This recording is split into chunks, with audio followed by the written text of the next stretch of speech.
Hey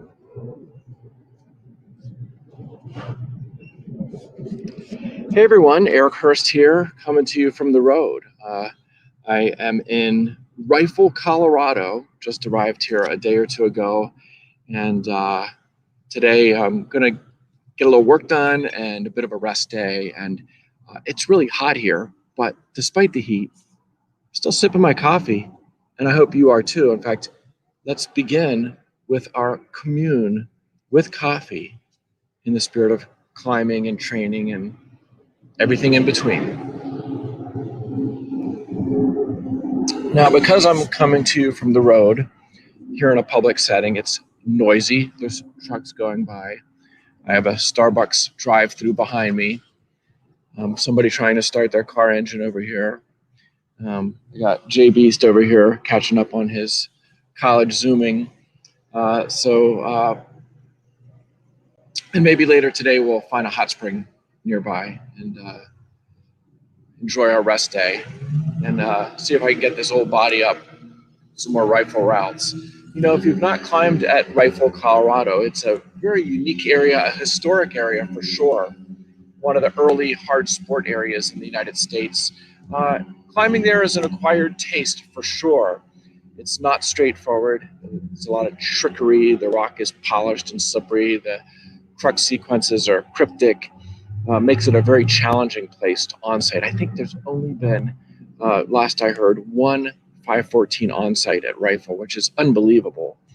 But that's a testament to how hard the climbing is, that the world's best climbers have shown up and only one or two of them have been able to on-site a 514 there. So maybe the number's gone up, since that statistic was floated around a few years ago. But that brings me to the topic of this training cafe is, when you do travel away from your home turf, it can be challenging to adjust, at least initially. If you give it some time, and especially if you have, many years of climbing under your belt, you can adjust pretty quickly to a novel rock type, the unique frictional properties, the differences in movement, style. And Rifle is one of those areas for sure that can take quite a bit of adjustment time. If you're used to climbing on high friction granite or sandstone, and then you arrive at Rifle where the holds are glassy, it can be shocking. And you can fall on a route of any grade because, a foot slip and you're off. And so it really challenges you in new ways. But, that's how you grow as a climber. I've always been a big advocate, and I've written extensively about the importance of travel. If you're indoor, mostly a gym climber, and you climb for fun or for recreation, then this really isn't so relevant to you. Though I guess if you climb at different indoor gyms with different setting styles and different wall angles, you would get a sense of how you can be challenged when you go to some new terrain.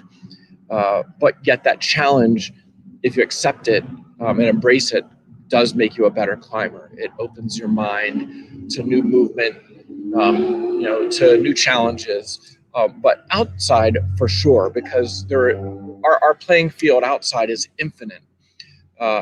That's one of the reasons I'm still climbing 45 years after I started, is because there is kind of if you have the resources to travel, the time to travel,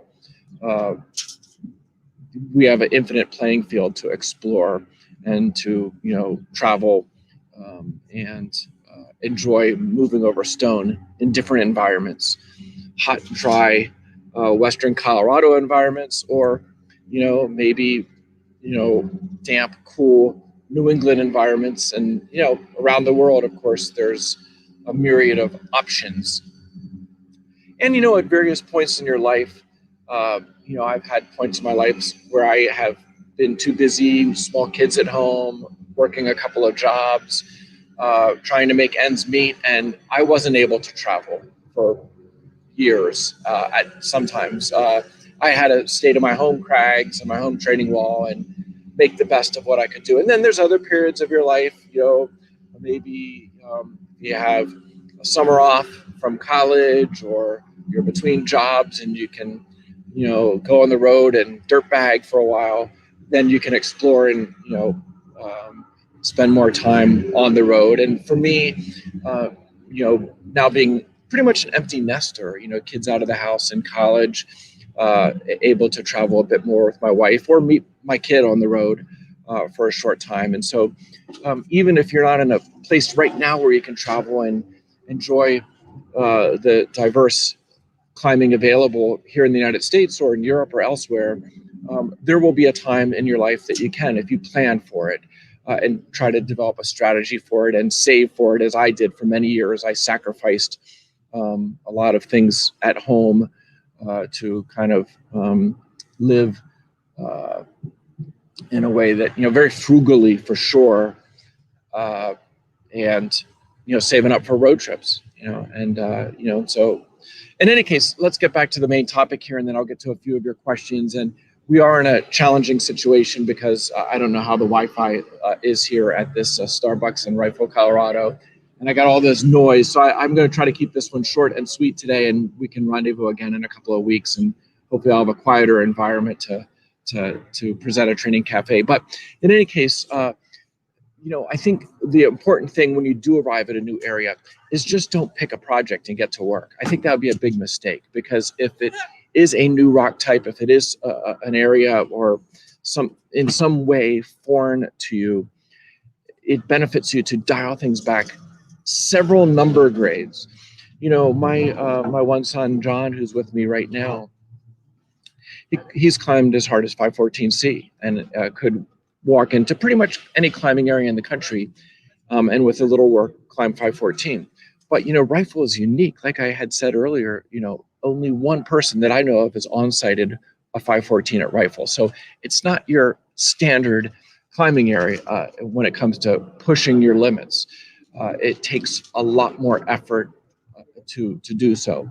And so we arrived here and I said, hey, John, let's climb 10s, 11s, and 12s and, kind of get used to how slippery it is and the unique movement style. And he, took down all those routes and, on-sighted some 12s. But, now after a rest day and a few days to adjust to the rock, he can perhaps begin projecting something that's closer to his limit.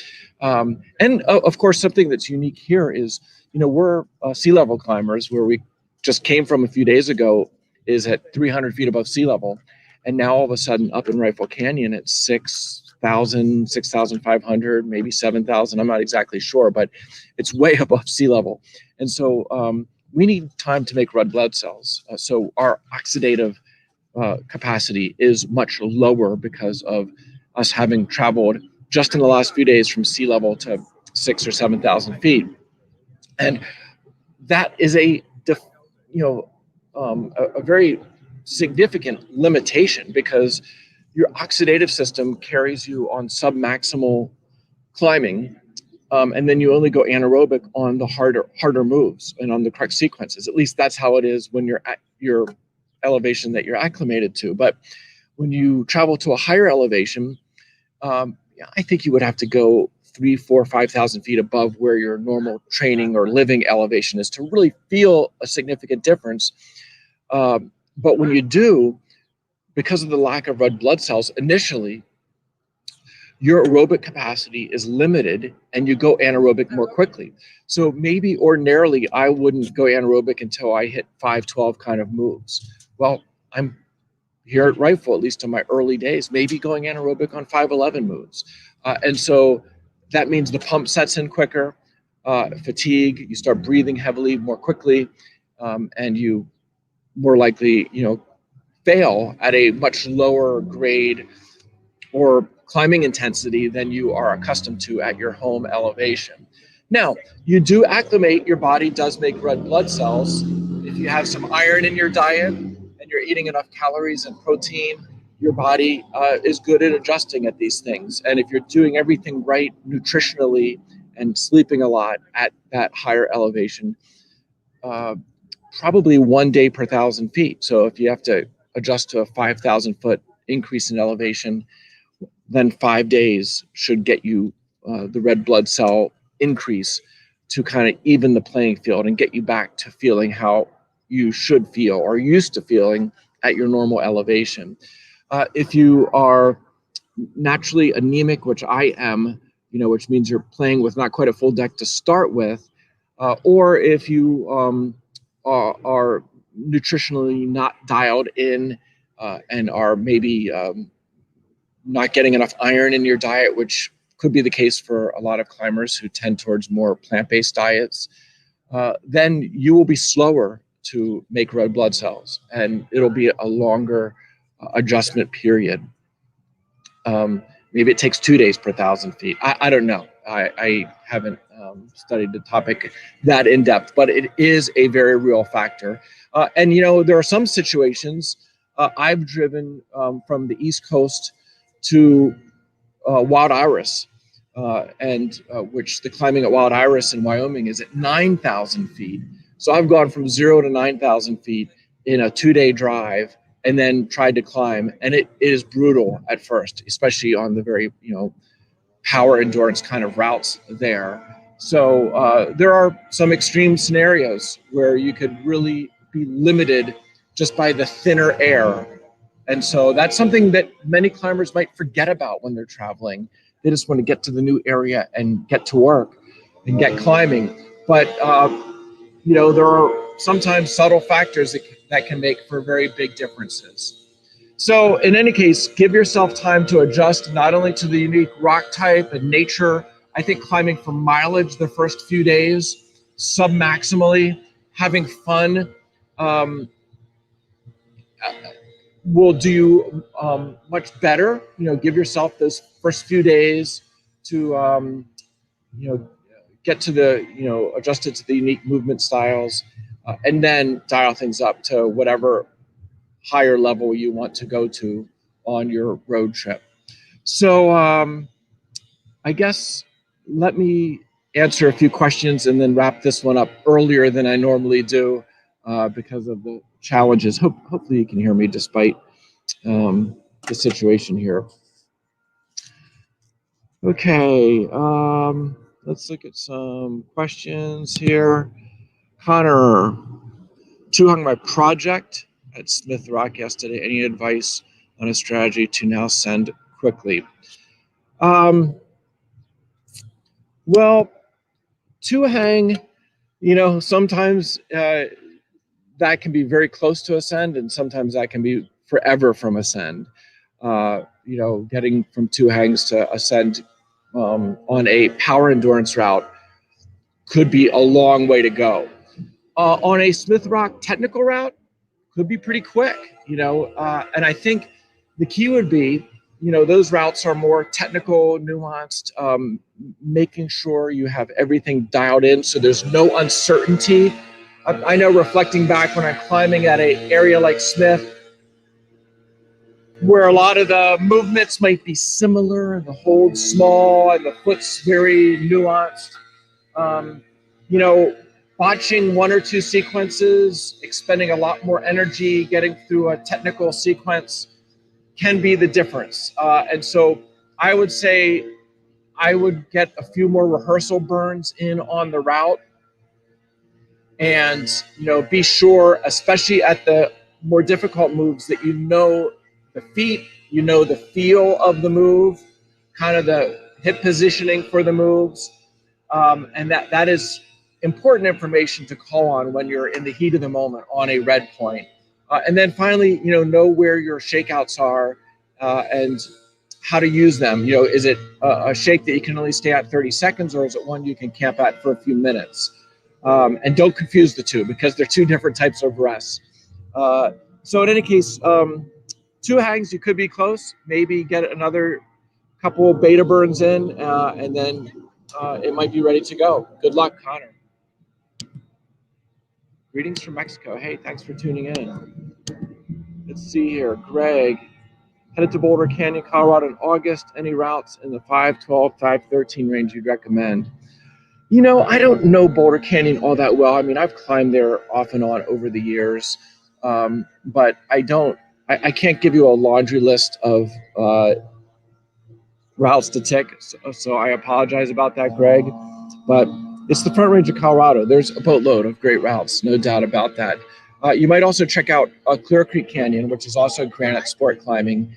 And up at the top of Clear Creek Canyon, Primo Wall has a lot of good sport routes that can be a little cooler place in the summer, though all those areas can also catch a lot of sun and be quite hot. So hopefully by August, things will be cooler than they are right now. I think it's supposed to hit 100 in Denver today, which means here, even in Rifle, Colorado, in the city, it may get, in the upper 90s. And up in Rifle Canyon, it's been mid 80s and quite hot during the middle part of the day. Though you can chase shade at many areas, and that's certainly the case here as well. Okay, Gunter had his first post-COVID climbing trip to the Frankenjura. All right, I hope to be able to get there this fall with the travel abroad opening up.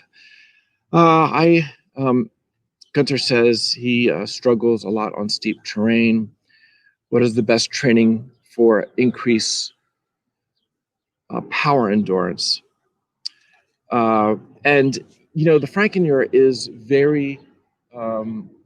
very specific style, kind of like Rifle is, in that it's very, very unique. There's not a lot of areas quite like Rifle, and there's not a lot of areas quite like the Frankenjura. And I should mention that the Frankenjura is nothing like Rifle, so I'm not comparing them, except in the idea that the climbing is distinct. And if you're coming from an area that's different, there can be an adjustment period. And the Frankenjura tends to be these short, overhanging power endurance climbs on small holds. They can be small edges, it can be 1 and 2 finger pockets. And so if you haven't trained on, say, 1 or 2 finger pockets, it can be just mentally challenging, it can be physically challenging, it's hard on your tendons. And so if if you're planning a trip to an area like that, like the Frankenjura, doing some hangboard training, repeaters on different finger pocket combinations is always a smart thing to kind of mentally get used to hanging on those small holds, but also loading the tendons in that very specific way, gradually increasing the loading will get you over time some slow adaptations that can make a difference. But in terms of the power endurance, a lot of those Frankenjura routes, you have a definitive, maybe a good bucket hand pocket hold that you clip from, and then you have to fire into, it could be 2 meters, it could be 10 meters of sustained power endurance climbing. Either way, the key is generally to climb fast. Rest on the big holds, but then when you get on the smaller holds, don't pause, climb fast. And so, if you're climbing at your limit at the Frankenjura through one of those steep routes, chances are you're going to climb the crux section in under 90 seconds, because that is, really the extent of your anaerobic reserve. If you're doing consistently hard moves near your limit, that anaerobic reserve, which is finite, lasts 60 to 90 seconds at most. And, the aerobic system is coming in quickly, from 45 seconds to 60 seconds to 90 seconds, the aerobic system is ramping up and the anaerobic system is failing you, and all throughout your power level is coming down. And so knowing the bioenergetics there, it should compel you to move quickly. And that means rehearsing, working routes bolt to bolt. And something that I've learned climbing in the Frankenjura is to not prejudge a route, not judge it too quickly. You get on it first go, and you might be hanging on every bolt as you kind of feel how small the pockets are, and you start to have doubts. Oh, geez, can this route even go for me? Be careful not to judge a route too quickly, because you can go from hanging on every bolt, figuring out the holds and the moves, to sending in an hour. That's possible. It's the routes tend to be short. So if you can solve a distinct puzzle that might only be a few meters long and learn a way to use body position to reduce the loading on those smaller pockets with hip turns and drop knees and maybe some dead points, you can take what felt, when you're working at bolt to bolt on hangs, what felt impossible can quickly become possible if you give it a chance. And I recall a 13A there called not Chasing the Train, but the route next to it. What was it called, John? It was the Wolfgang Gulick 13A. Not Chasing the Train, but Chasing the Plane or something like that.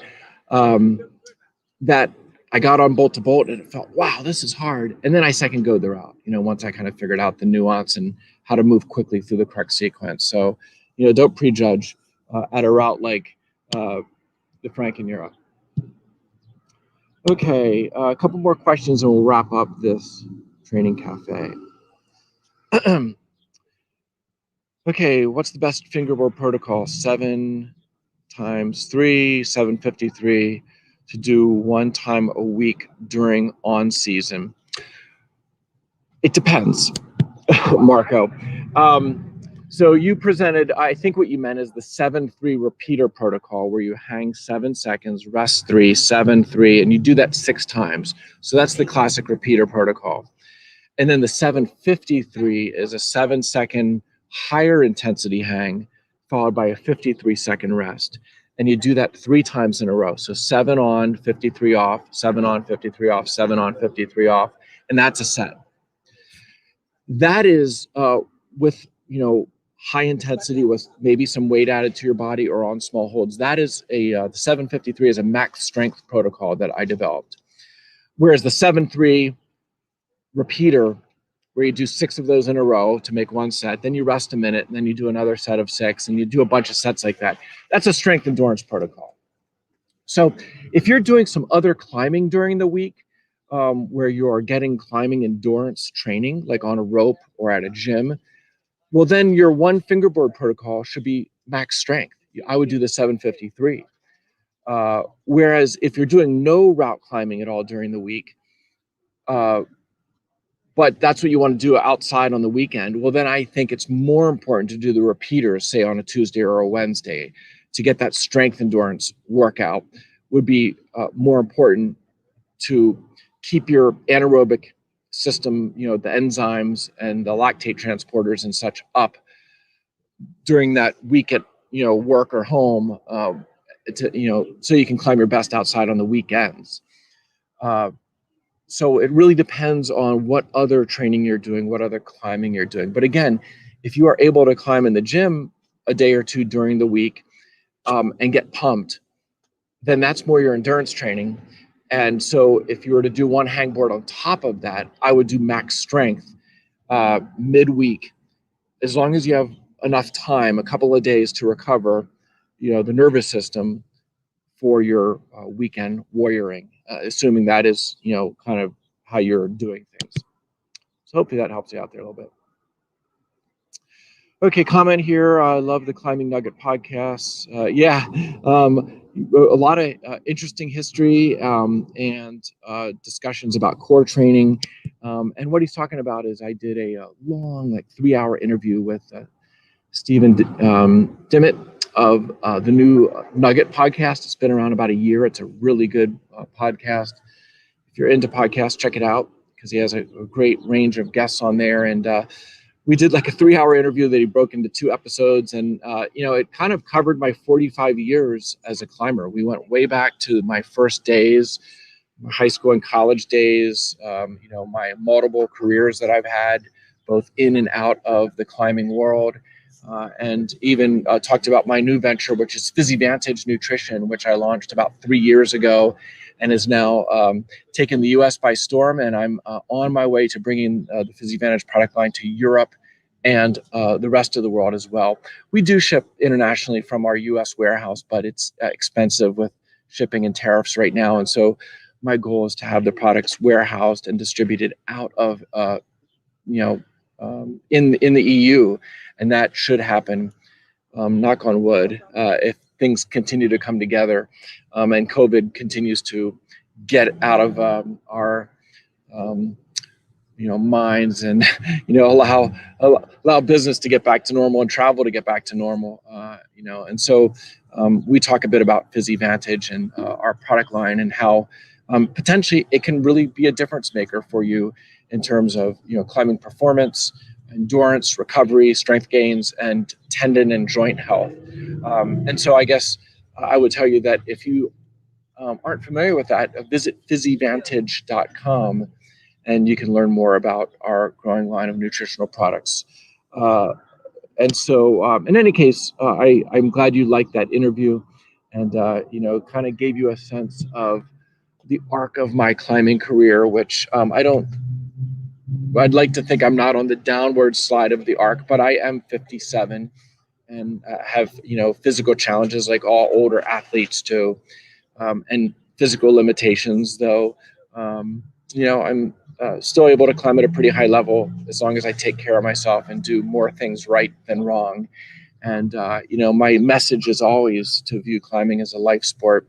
So no matter whether you're a teenage climber now or a 20 or 30 or 40 something, know that there is a long arc to the climbing career. And so although it's nice to reach goals near term, if the goals aren't reached near term, they're not denied, they're probably just delayed. And so that's an important mindset to have as a climber, that like, okay, you want to do this route or visit this area this season, but maybe it's not possible for various reasons, because of COVID, because of financial constraints, time constraints, whatnot, maybe even a nagging injury that's kind of limiting you this season. Know that there is a next season, and that there's a long arc to the climbing career.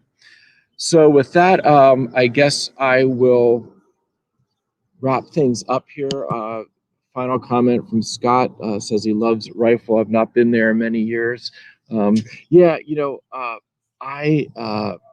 climbed here at Rifle in the early days. It was, I guess, bolted in the early 90s, is when the first 200 routes went in, early to mid 90s. And my wife and I swung through here back in that day, and did some of the early classics. And then I didn't come back for many years. Really, it's been 25, 27 years since I was here.